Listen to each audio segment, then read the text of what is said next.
So my name is Faraz Abdel Bassett, and this is Ms. Alessandra Rodriguez, and we're visiting you from Ponce Health Sciences University. We're based downtown St. Louis, Missouri, but we have our main campus is actually found in Ponce, Puerto Rico, where Ms. Alessandra is visiting from. How many, is everyone here a student? Raise your hand. Good. You know what's interesting? Miss Alessandra and I are also students as well. She's currently working on her DBA, so pretty soon you will call her Dr. Alessandra Rodriguez. And I'm also finishing up another doctorate in education, so we feel you. So thank you guys for coming and being with us. Just to listen and kind of hopefully take something from this, but also with the weather coming along, kind of storming it out with us. Right? So before we begin, I want to kind of gauge the audience a little bit. Are we all science majors? Raise your hands if you're a science major. All right. Art majors? Undecided? Psychology? Mainly all science, huh? All right. Anyone health sciences? Okay, I like that. But everybody else kind of like biochemistry, physics, all the cool sciences? Yeah. All right. Well, science is an interesting kind of word, isn't it? Yeah. So I kind of want to frame up our talk a little bit. I want to give us maybe what the definition of science is. If I were to walk around and ask everybody in here, what is science? I probably would have 37. I think that's the count I got just by scanning the room. Probably 37 different ideas or opinions on what science is. So I'm going to show you the Cambridge Dictionary definition of science. And I won't read it, but you read it and you see that it's basically the study of structure and behavior of the physical world. And especially kind of done through more like evidence-based. It's an empirical kind of process.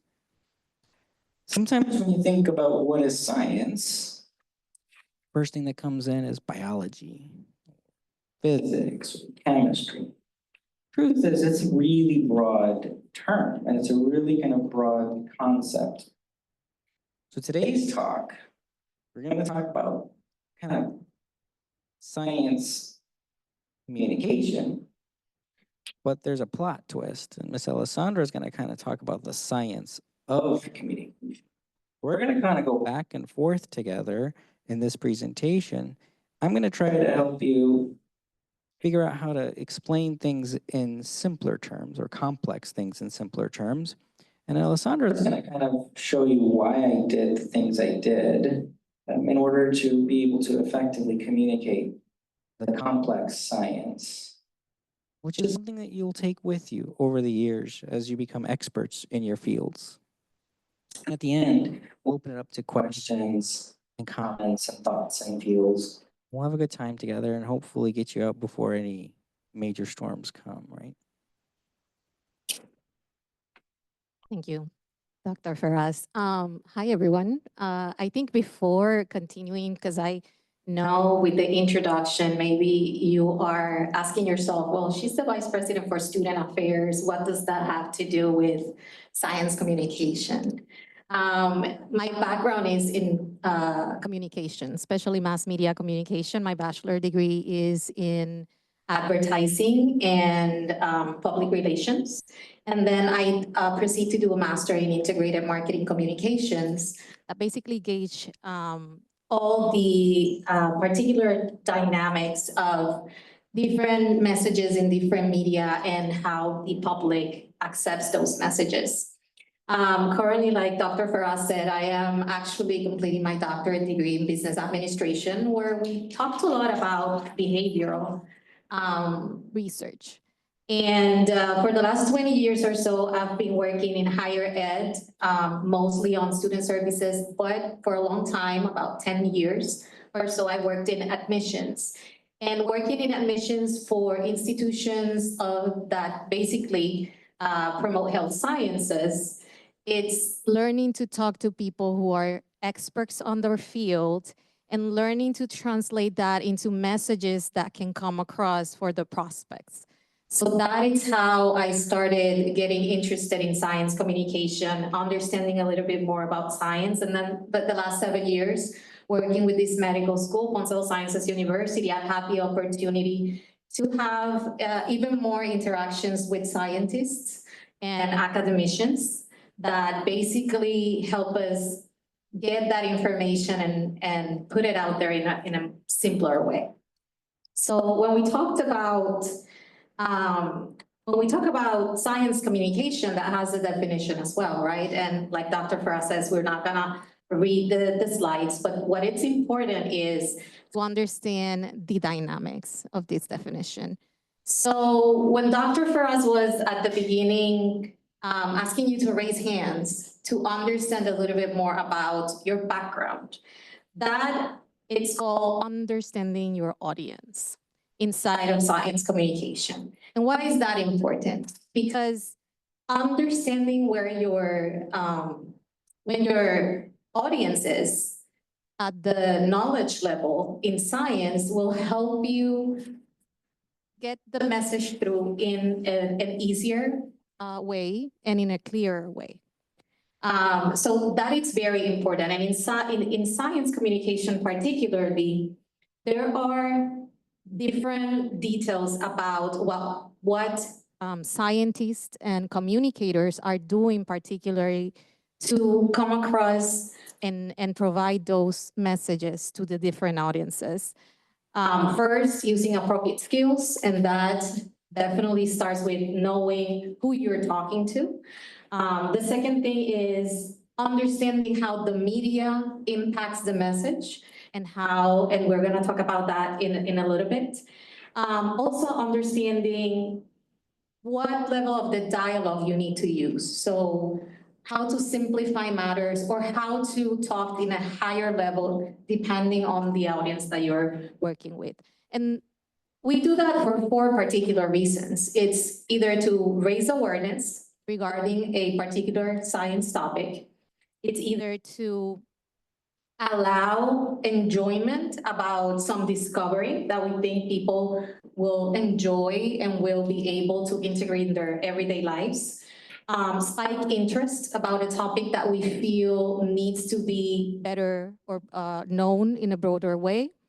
And also helping people forming opinions regarding science and different science topics.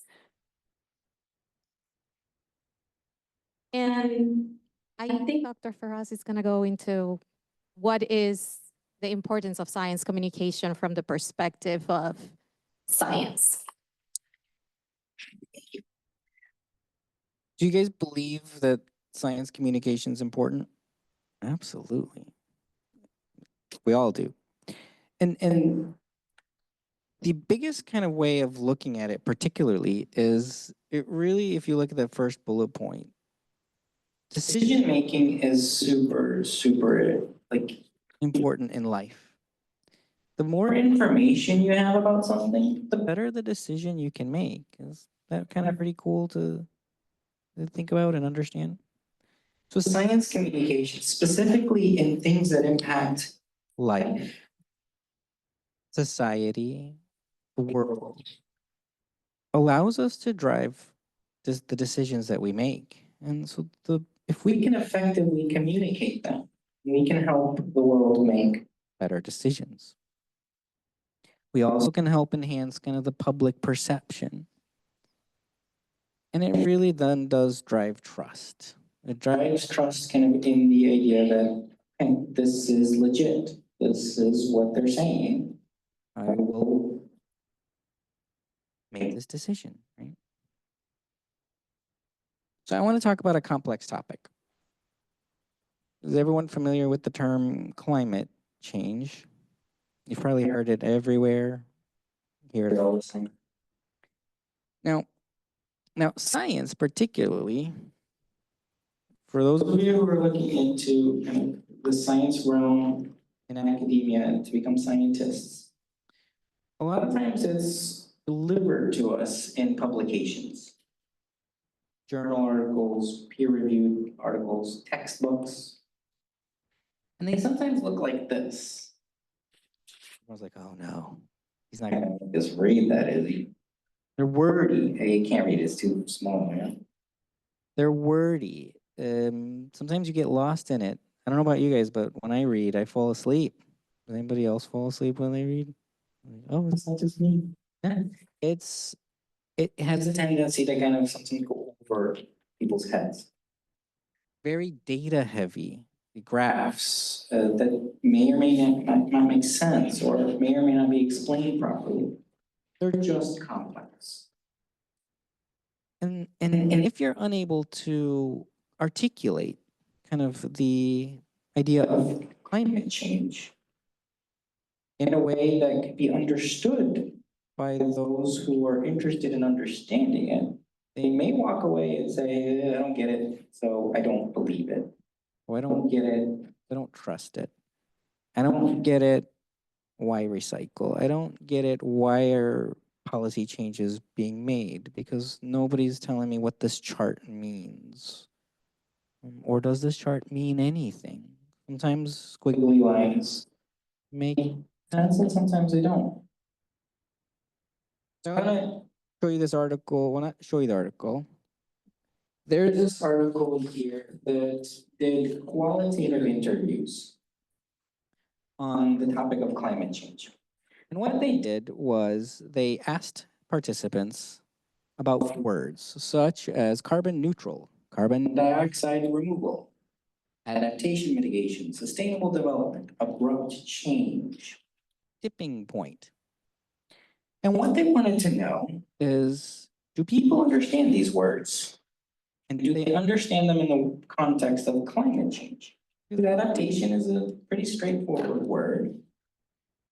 And what they found was many terms were understood, but really they were unable to kind of tie them back to climate change. And their theory was that people might have their own perception of climate change. Ms. Alessandra will talk a little bit why that happens. And here's what their suggestion was. It's a very fascinating article. If you take this citation, you'll be able to look it up. They just said, let's simplify this.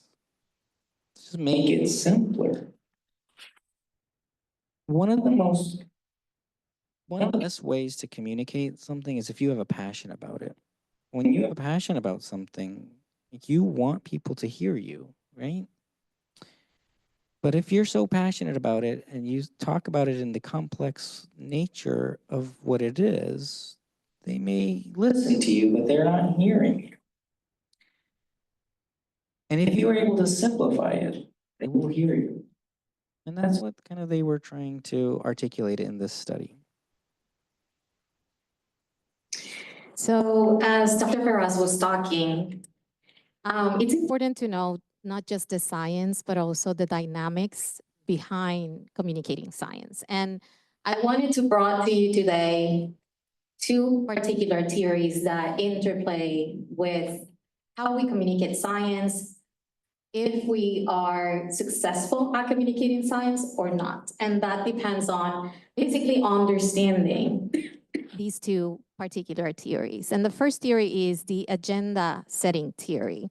And something interesting about this theory, before we discuss it in detail, is that it was written in 1970. Obviously, after that, many other researchers have contributed and expanded on it. But it was originally brought up by Maxwell MacCombs and Donald Shaw. And both of them were journalists and also were scholars and historians. So what is important about this is people who were working for the media took the time to study the effects on the media and on the population, on the people. So what does this theory says? Basically, it says the media does not tell us what to think. That's not the job. But the job is to tell us what to think about. And I want you to think for a minute in any particular topic that concerns you right now. And think about, where did you get that information from? And when you think about it, it could probably be the changes in the government. It could be climate change. It could be any other topics related to how the student loans are going to be impacted. Things like that comes from the agenda setting of the media. And what is the agenda setting? So basically is establishing what topics are important for people to know, understand, and be aware of. So the media, it's an outlet to communicate important topics that affects the everyday life of us as humans. So there are two ways in which the media can do an agenda setting. And the first is the first level, right? And that first level happen at the point where the journalist decides the topic to cover, what is important, if it's valuable for the public, as well as how the editors work with it, and if they decided to put it out. And also, even where and what time of the day they decide to publish it. Because depending on how important the media thinks the topic is, they might put it on the news at 6, or they might put it on, I don't know, the news at 11, where everybody's sleeping and nobody cares. So it's important that we understand that that happens every day. And why is that important for science communication? Scientists, academicians, people who's communicating science need to understand how the media works and how to navigate the process with the media. The other thing that happens with agenda setting, it's a priming effect. And that is basically when you influence a topic, taking kind of a stance or an approach, either covering, for example, the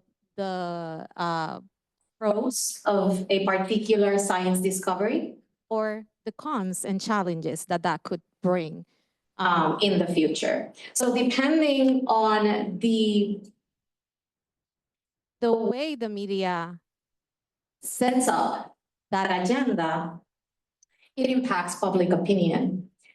So we were talking about climate change, and I want to use climate change as an example of how media establishes this agenda setting. And the first, when we're talking about agenda setting at the first level, is media is very interested normally in topics referencing climate-related topics, climate change, but especially if there are disasters, right? So you won't get coverage of climate change every day, but when the California fires happened, that was the only topic, basically. Besides the people that was losing their house, besides the effects of the economy in the area, the other topic was climate change. So, and many media cover the effects of why is this happening now, why it's worse than before, right? So that is the way media works and decides on what is important. And it's normally important if it's impacting people. Then we talked about frame setting. So it's different if the media coverage talks about climate change in a very vague and general way, or if the media brings an expert in climate change that highlights health impact in the population. It's not about them anymore. It's about me. It's about my health and how can that be impacted, right? Either the increasing pollution being worse for asthmatic people, for example, or even the pollution of certain water supplies being impacting certain populations. So it is important that you know that the way the media sets up the topic, it will impact the public opinion. And then we talk about selective reporting as well, and that's part of the agenda setting. Selective reporting happens when we decide how we want to report on something. The media decides how it will be shaped, right, in the media. And that includes sometimes exacerbating a little bit the challenges. So an example for climate change particularly is we've seen this turn into national security issues. We've seen these turn into particular economic aspects or impacting economic aspects.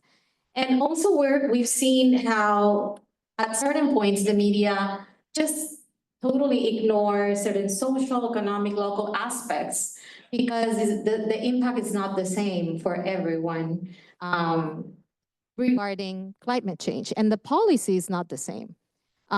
Depending on the policy, people is seeing climate change in a different way. So it's important that you know when the media use negative approaches on climate change, and this happens, right? The media outlets have their own interests as well, their own alliances as well, and it's important that we know that we should look for information in multiple outlets, just to balance those framing processes and those agenda setting processes. And then the other thing is, it's more important it's someone that we know talks about it. So a lot of the things that it's done to promote science topics lately is using speak persons like Leonardo DiCaprio, who's become a very, very influential speaker for climate change.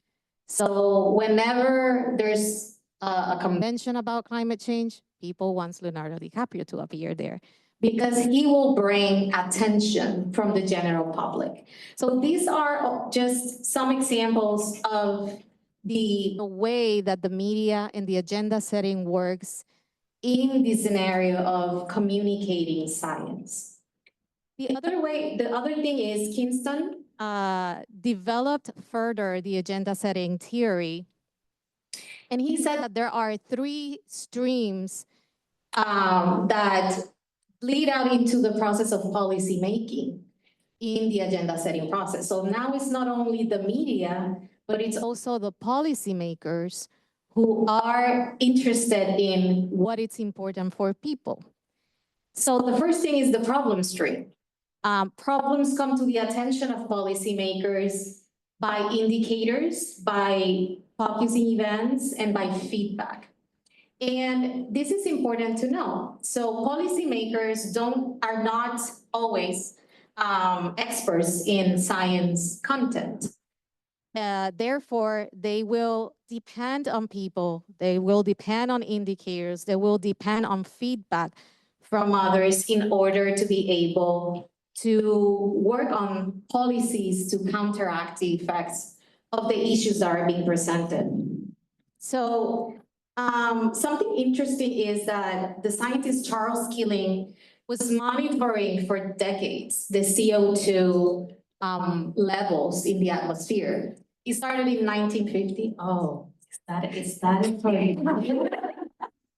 I am from Puerto Rico. I am not accustomed to tornadoes, only hurricanes. Should we run? Can't outrun a tornado, but we can try. I promise you we won't keep you here if a tornado is coming. Talk about climate change, huh?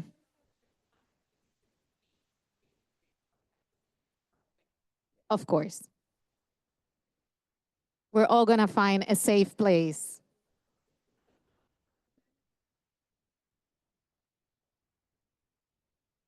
No problem, no problem. So going back to Keeling. So this is the scientist that since 1950 was measuring the CO2 levels in the atmosphere. It took him decades to prepare we're good, okay. Are you promising that we're good? I'm just joking, I'm just joking.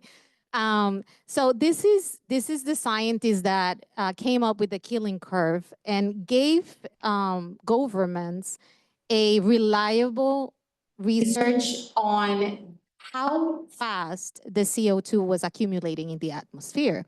And that's when people started getting worried about, oh, maybe the plants are not gonna absorb this as fast as we thought. and maybe there are effects on that humans are creating based on the pollution we create. So it is interesting because nobody before that indicator was done actually cared, because no one had information. So by communicating that, we got to the problem stream. And then that caused climate change to move to the policy stream, right? Where the policy stream basically says solutions needs to be generated by the experts. They cannot be generated by policymakers. So now it's when the policymakers are looking to people that know science and say, hey, there's this report. What are we gonna do about it? And something interesting about policy stream is that they need to link the information to salient problems in the population. So that means policy gets created based on recommendations from experts. But what happens if those experts cannot explain in a simple manner to people who are not specialists in this area how bad this is going? So that is how important science communication is. And then we get to the final stream, which is politics stream. And this stream talks about, well, now we know there's a problem. We are presented with certain solutions. What actually are we going to do about it? And that's when politics enters into the process. But something interesting is, how do policymakers select what topics they're actually going to work with? First thing they do is they look at the national mood. How many of you know what that is? So the national mood is done by polls. And basically, normally, either policymakers or the media do polling on certain topics, climate change in this case, and test the waters and see what people's thinking about it. Are they in favor? Are they against the ideas that's being published and being communicated? And based on what the population and the public and the audience is thinking, policymakers select on the most important topics. So if it's important for people, it's important for policymakers. And that is the way climate change has kept their interest for years now, because people are active, making sure they're communicating the problems. Then they talked about organized political forces. So obviously, political parties are important and the interest of those political parties. And then the administrative and legislative turnover. So is the people that's in power or doing the policy going to be here enough to actually give me a solution? Because at the end, in the politics streams, the problems that are tackled are only those that have a solution, because nobody wants a politic that cannot present a solution, right? And this takes us back to science communication. And what I want to highlight here is, we talked about understanding how the media sets and frames certain information. And we talked about how that setting also impacts policy making. Therefore, science communication becomes even more important. Communicators and scientists, just like all of you are gonna become, need to understand that they need to navigate those issues. And they need to present the information in a clear way. And they need to understand that they have to cause an effect in the audience. If there is no effect in the audience, no awareness, no interest, no opinion, then the topic is going to die. Nothing is going to be done about it. So that is why it's so important for science communicators to get it right. And that takes us to the big questions. How can scientists and communicators interested in science communication can use social media to make sure that things make sense to the general public.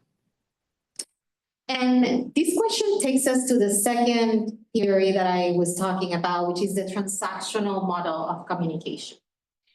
And in the beginning, when the agenda setting theory was brought up, we were talking about a time where social media did not exist yet. Therefore, TV, radio, newspapers, all of those national and local outlets had the control about the information. But what happens now?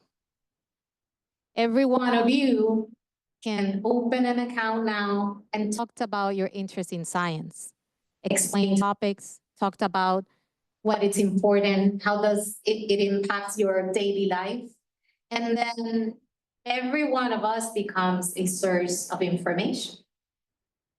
Therefore, for those experts and the scientists and the academicians, social media becomes even more important. It is where they can decentralize the effect of agenda setting from the media and counteract those effects, providing information right from the source.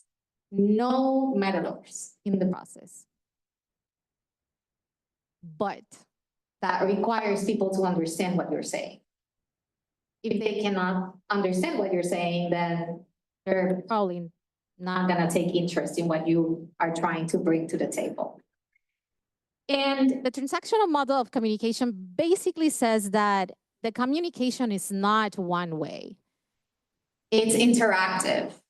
It's important that we understand that at all times, especially in interactions like this, there is a sender and a receiver and a message in the middle, and we need to make sure that we are constantly making, we're not assuming that the other person is understanding. We're constantly making sure that we are doing feedback between the parts and making certain. And then so sender, receiver, and a message. There's simultaneous exchange at all times. Even when you're not talking right now, I can look at you and know if you're understanding or not. And that helps me move towards the process. Mutual influence. So if I like the alarm sounded and you got scared and I got even more scared. So that caused us to stop. So it's a mutual influence at all times in the process of communication, as well as context dependent. And Dr. Ferraz was talking before regarding how people make sense or means of their own concepts. So when you hear something like climate change, depending on your experience, depending on your level of education, depending on how exposed to the topics you've been, you're going to have a very particular definition, and that is what we call context dependent. And it is important that at all times, we make sure that our audience is having the same definition. So that is why Dr. Ferraz started with the definition of science. And then I started with the definition of science communication. So we are all in the same page. We're not talking about different contexts based on our own experiences. And we're doing it in a way that you can relate. So the final thing is nonverbal cues. And basically in interactions like this one, the one that we're having, interactions, interpersonal interactions, and even in the social media, when you comment, when you like, those interactions help guide the process. Now in the time of Zoom and in the time of Teams and in the time of lives in Facebook or Instagram, verbal and nonverbal communication is even more important than ever.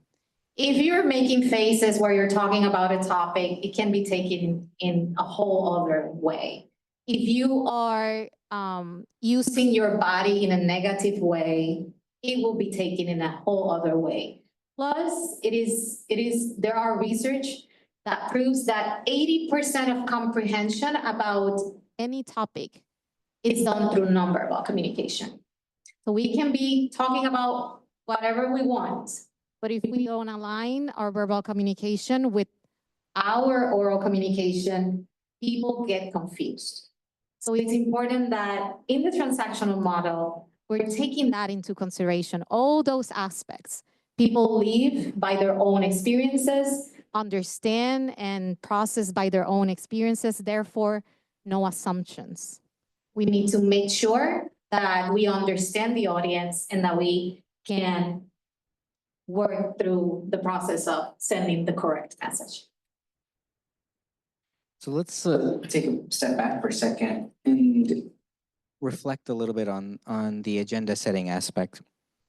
When a topic comes up, such as the wildfires we saw in California, the national media kind of brought in experts, right? They called in their experts, they called in scientists, and they said, explain this to us. Tell the world what is going on. And that was the opportunity for the experts and the scientists to say, here's what's going on based off our research, based off our understanding, based off our prospective thoughts of the future. So when you're given that opportunity to present something that you're passionate about, and you have the ability then to say it in a way that will impact, as Ms. Alessandra said, public perception, policy perception, kind of really the future. And I do want to reflect back on the communication stuff. So there's a reason why we're sitting here and not standing. The idea for our purposes is that we're not lecturing to you like a class. We're having a conversation with you. Just like you're sitting, we're sitting. We're able to kind of really just be on each other's levels. Even though we're doing all the talking, there's still a conversation through those nonverbal cues as we look around, as we see some of you nod and say yes, write things down, and some of you doze off, and that's okay too. And so many of these things we're doing right now kind of relate to Aristotle. Does anyone know Aristotle?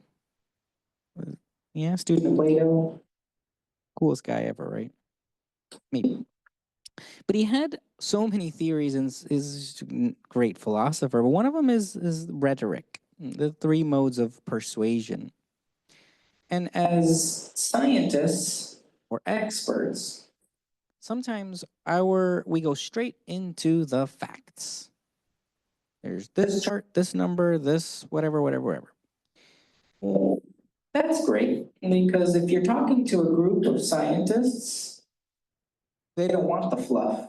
Lay it on me. Tell me what's your R value? What's this? And now you're talking like we get to nerd out on stats, right? But when you want to effectively communicate your passion and your findings to a group who may not understand those concepts, we need to kind of actually take a step back and probably have an art as well as kind of a simplicity to it. And I think one of the coolest ways of having an artist's delivery of information is to maybe consider Aristotle's modes of rhetoric. It starts with ethos. I think there's pathos and logos. So one of the first things we did is we gauged kind of the crowd. Well, we kind of introduced some things to you about us. And Ms. Alessandra did an amazing job of introducing her background, telling you how she's an expert in public relations and in media communication. She set the stage of credibility. So a lot of times when the media brings on a guest, they say, this person is an expert in this. So they set this credibility or this character. And when someone is credible, we prefer to listen to them rather than when we don't know if they have the credentials or the credibility for it. And Aristotle said, set your credibility. He then said, feel the crowd, feel your listener, feel what's going on. That's that mood kind of aspect of polling, that's understanding we asked you guys who's a science major, who's not, who's a student, who's not. We're trying to understand kind of what we can say to who we can say it. And then logic reasoning. This is what we do so well.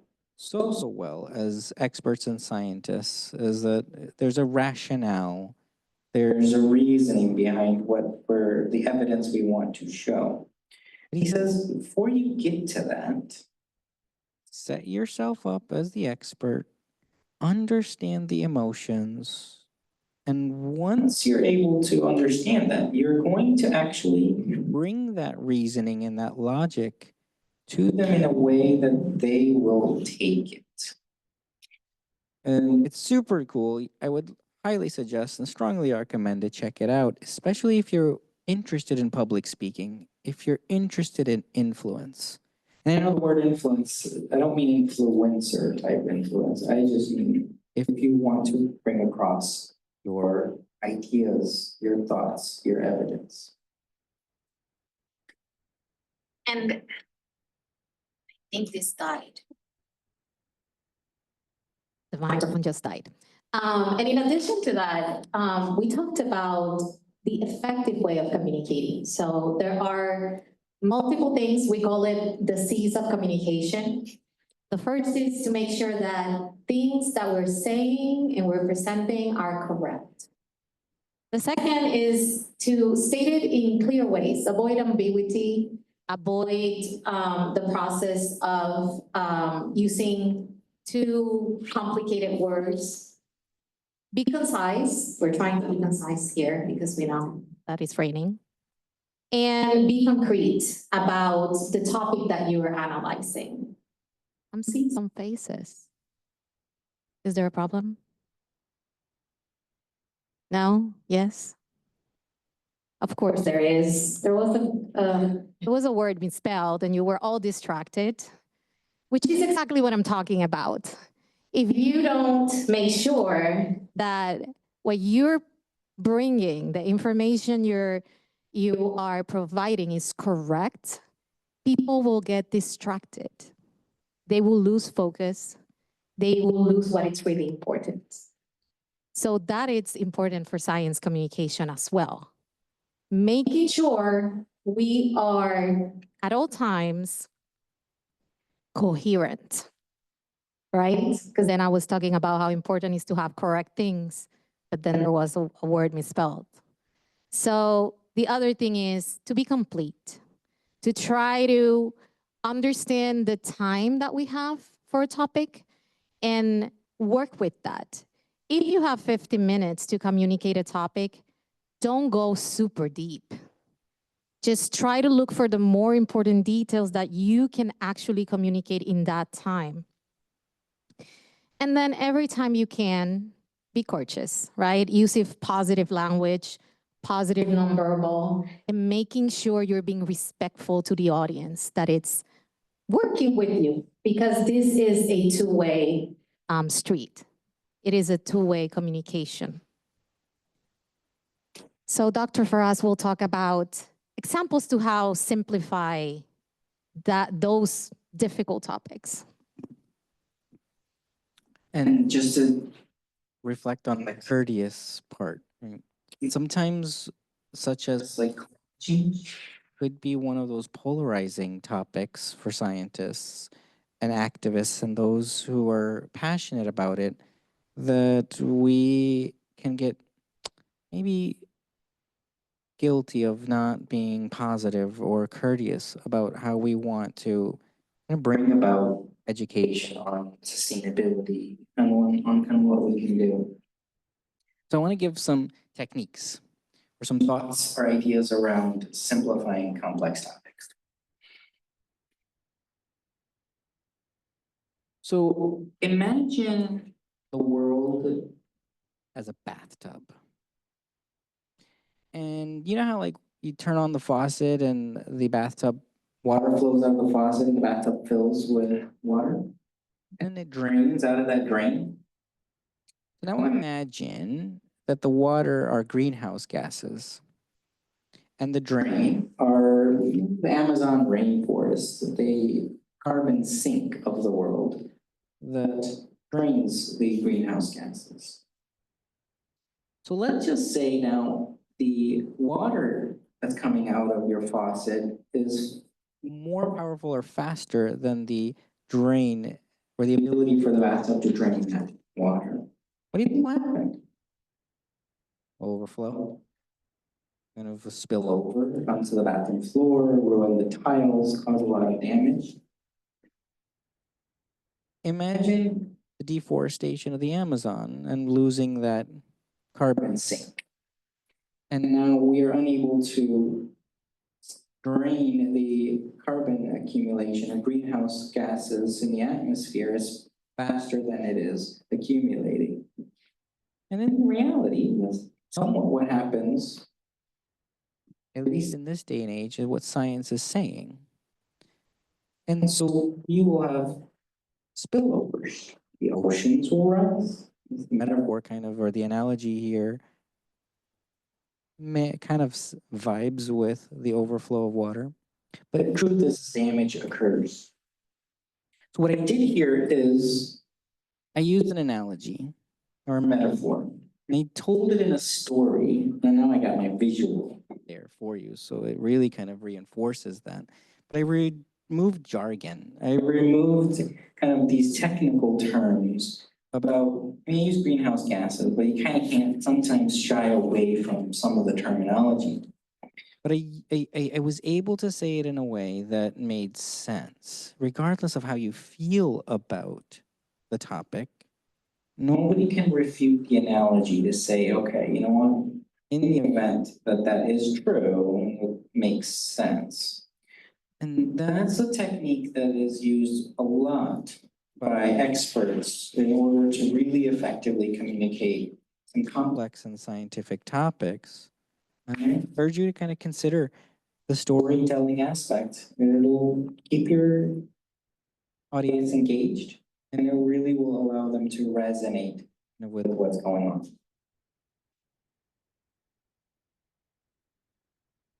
I wanted to bring this quote from Dominic Waldman. He is a quantum physics scientist, actually. I know nothing about quantum physics. What I was looking for some contemporary people that are doing great in science communication. Dr. Waldman has written multiple books for children under 7 to explain quantum physics. And he's done a great job at it. And the other thing he does is tech talks to further communicate the implications of quantum science. So if you want to look for it, it's a really good communicator of science. And he had in one of his TED Talks 4 principles of science communication that I really, really wanted to share with you today, because I think it summarizes everything we have talked today about. And the first one was start in the right place. And we go back to what Dr. Ferraz did, gauging the audience, understanding who we were talking to. Before you came in, we were talking to your professor and understanding a little bit more about the dynamics.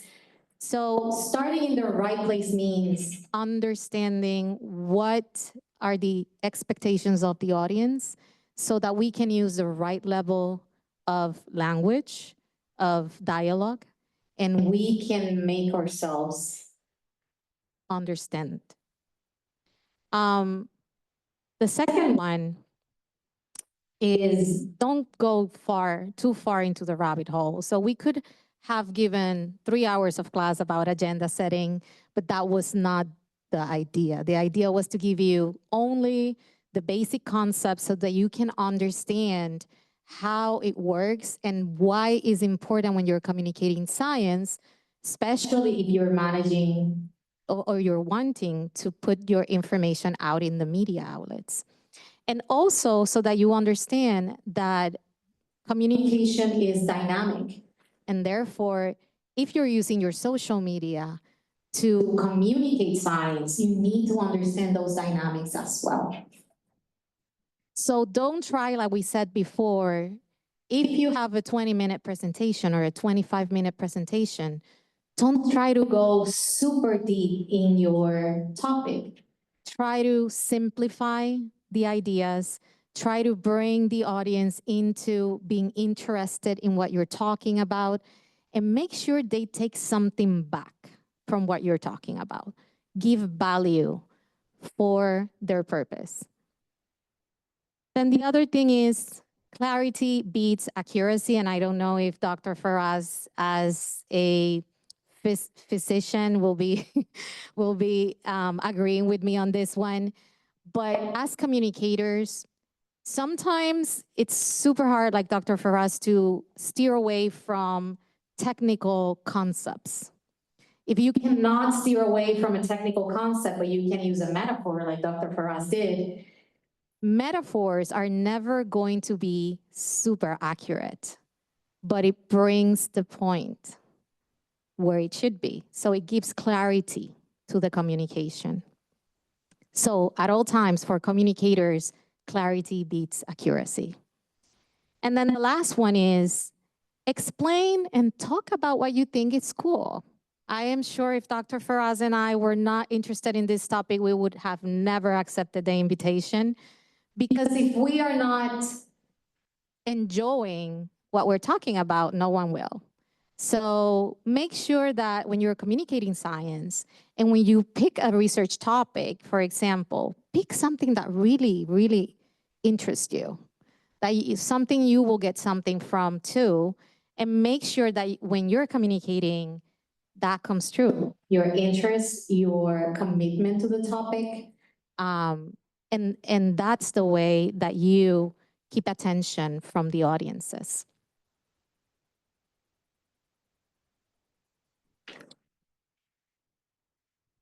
Was any of this helpful?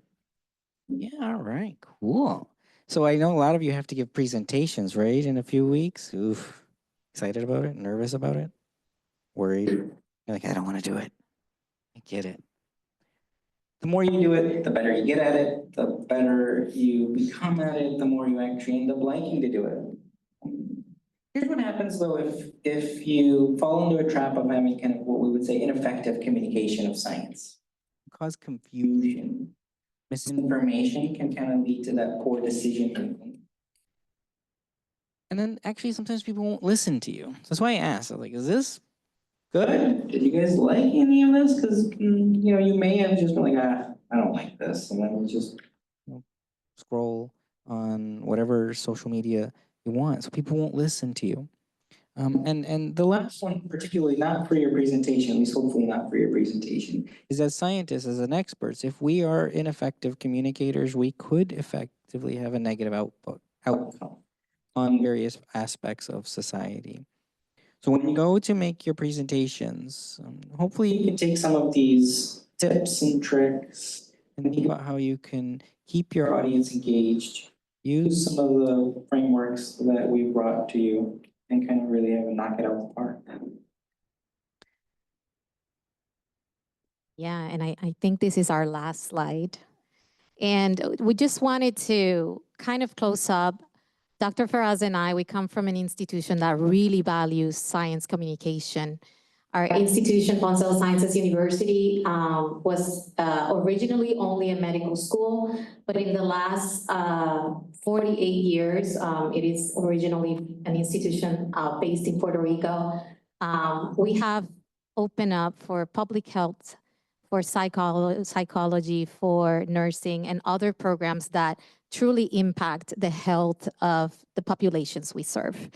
And something that we really love about working in PHSU is that our scientists and researchers really, really want to make people understand what they're working in. And I just brought an example. This is one of our colleagues. His name is Marcos Ramirez, and he just was given the NIH Director's Award this last 2024. He's a researcher from Puerto Rico who created research and information about how COVID stays in the body even long after the infection started. including the brain. So he contributed significantly to understand long-term effects of COVID-19. So this gave him an award, but the interesting thing is he became a interest topic in the media in Puerto Rico, but he also has a nonprofit that he founded a few years ago called Ciencia en tus Manos, which is Science in Your Hands, that promotes STEM for K-12 students so that we ensure that there are future scientists. And one of the things that Marcus does really, really, really great is explaining the really complicated research he does in his lab every day in very simple ways. And so our institution also promotes that, ask our researchers to go out there, communicate what they're working on, and provide different communities with the information they need. We also have another colleague that it's specializing in endometriosis, especially for Puerto Rican women. So it is important that to understand that if we don't communicate what we're doing, if we don't communicate our research, then we're not doing anything. We lost our time. So we just wanted to share that and share a little bit of what our colleagues are doing. And I guess the next thing is questions. Can we take some questions? All right. We can take 2 questions. Oh, beautiful. I can see that the rain has started to go down. So everyone, so feel happy. We'll take a couple of questions and then I will let you go so that you can go back to your dorms right now that the rain is not pouring down. So, Sarah, I saw your hand up. Yeah. She's like, no. You're a good teacher voice. Screen. Oh. Yeah, hello. So I was wondering how the scientific community can counteract misinformation being spread about climate change.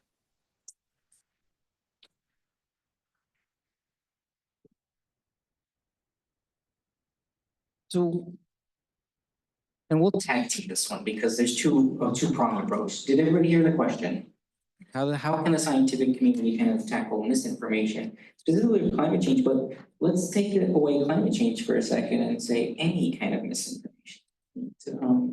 And the idea is here particularly that one is to effectively communicate your findings, and you do it in a way that doesn't go over people's heads.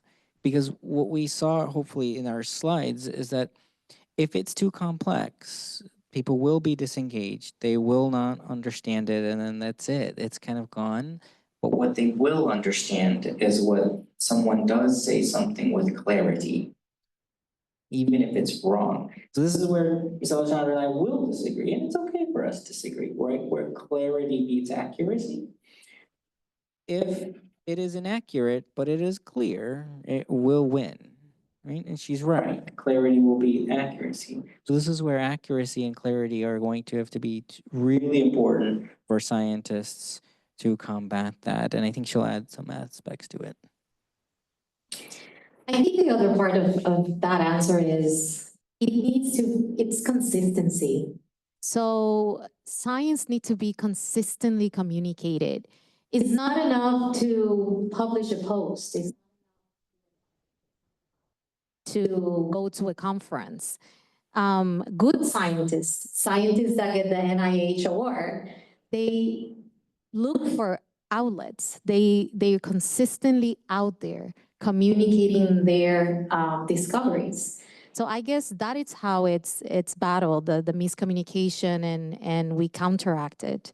We just need to be consistently out there communicating the information in a simple way, in a correct way, so that the public starts looking at the experts directly instead of having other people in the media, you know, like as meddlers of the communication process.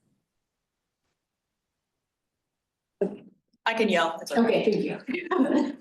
So do you guys from your guys' experience, if you have any, find it easier to talk to stubborn people who don't want to talk about climate change and all that, to talk it like easier in an elementary school way to kind of help them understand like what you're trying to explain? So I'll take you back to Aristotle's premises of kind of communication and influence, because the idea is that the hope is you want to influence that person to maybe understand kind of what you're trying to communicate. One way is to let's say you're talking one-on-one, right? Not necessarily to a group, because to a group it tends to be a little bit easier, and a one-on-one it actually can be more challenging, right? Because it could actually become a debate, right, or an argument. Establish the credibility between the two parties. And it may be where you're both experts. It's absolutely okay. You will be in a community, as scientists, as researchers, you will be in a community among peers. And so there's one way to talk through that. And then you may be in a community where you're the expert and you're trying to say it in a more clear or less complex way. So ultimately, first you establish that credibility among each other. And then if indeed they are, let's say they are not an expert, let's use that example, that there is that emotional aspect. So they've made their thoughts, or they've developed kind of their opinion on that topic. If you can understand why, if you can kind of pick at where their emotional tie to that belief is, you're able then to maybe use language and use an approach to kind of talk to that emotion. Once you're able to talk to that emotion, and here's where Aristotle said this is where you go full blown with it, is the reasoning cannot be disputed. The logic no longer can be disputed. They've understood your credibility. You've touched on an emotional heartstring because you've gotten them to their level. And now you're going to use logic, and they're going to say, oh, well, maybe they are right. Maybe I will look this up. That's how I would approach it. No, I totally agree with Dr. Faraz. I think he explained it perfectly. I think it's about making the right questions as well, especially if you're in a one-on-one.